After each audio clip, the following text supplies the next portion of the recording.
समजून घ्यावं काय म्हणजे या देशामध्ये वेळेला महत्त्व देत नाही आपण. त्यामुळं प्रत्येक कार्यक्रमात दादा असं होते जिथं 2 मिनिटं बोलायची संधी मिळते तिथे विजय झाला. तर वस्तुस्थिती अशी आहे या अष्टाक्षरासाठी वैभव करायसाठी विशाल दृष्टिकोन ठेवला ते आदरणीय शिंदे साहेब, ज्यांचं प्रामुख्यानं नाव घेतलंच पाहिजे आणि ज्यांच्यासाठी आपण हा गोड उत्सव साजरा करण्यासाठी आलो ते आदरणीय कुर्णे सर. खरं तर सरांना पण माहीत आहे तर बरेच शिक्षक आहेत माझे. गणितात मी पूर्णच कच्चा असल्यामुळं या माणसाचा पाढा वाचण्याची पात्रता माझ्यात नाही आहे.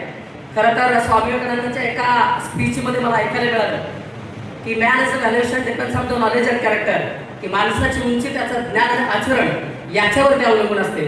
खरं तर या माणसाची उंची आणि त्याचं ज्ञान कुठल्या क्षेत्रात, कुठल्या मापात, कुठल्या वजनात मोजावं या पात्रतेचा पण विनाय आहे. खरं तर आपण आ करून बघितलं तर आपल्या लक्षात येते की 32 दात आपल्या मुखामध्ये आहे. त्याच्यातला काय पडतो, काय किडतो, काय जडतो. पण 32 वर्ष सर्व्हिस केलेला माणूस कधी पडला नाही, कधी किडला नाही, कधी झडला नाही. तो आजही निरंतर उभा आहे आणि त्या माणसाचं कौतुक करण्यासाठी सर मला तुम्ही बोलायला संधी दिली. खरं तर सरांच्याबद्दल बोलायचं खूप काय आहे. मी सरांच्याकडे आधीमधून शनिवार रविवारचा आधीमध्ये जायचो.